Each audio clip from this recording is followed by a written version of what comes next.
Some of you really believe that raising your voice will change a person. That volume is redemptive.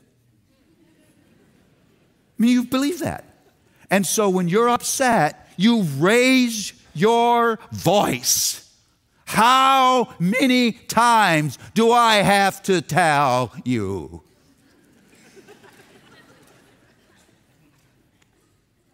Now think about it. When I'm up in your face and I'm saying inflammatory things so close to you that you can feel my breath, what are you thinking?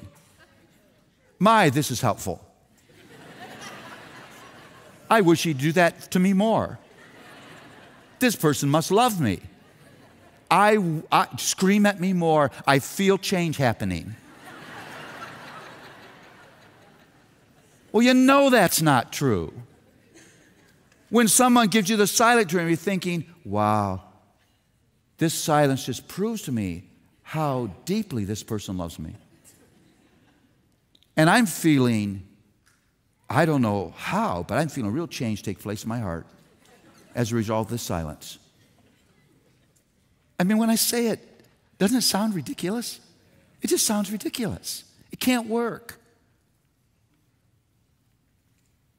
So what I want to spend the rest of our time talking about is a grace-based marriage. What God calls you to is a grace-based marriage. God's tool of radical human rescue and transformation was His grace, is His grace.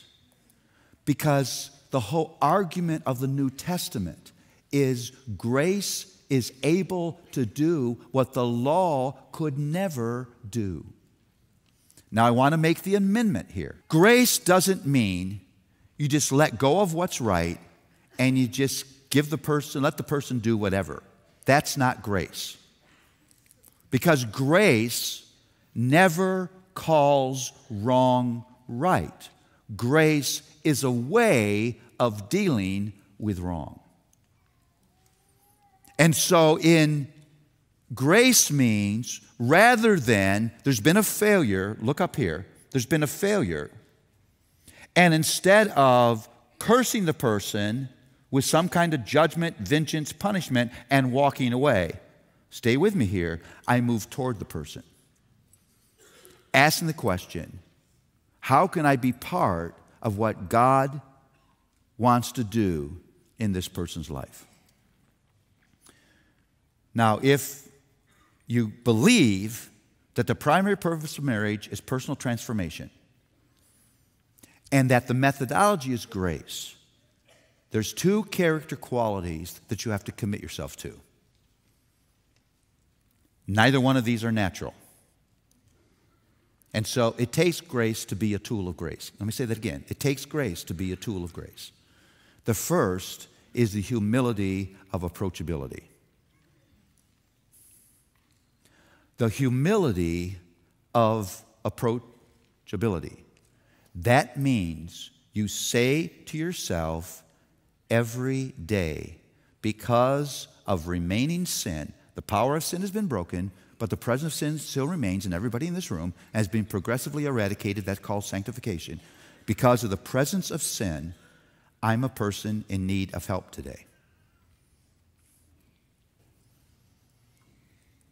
Second character quality is the courage of loving honesty. The courage of loving honesty. If you're going to have a transformative marriage, if you're going to be a tool of grace in the hands of your Redeemer, you have to be a truth speaker. It's the courage of loving honesty.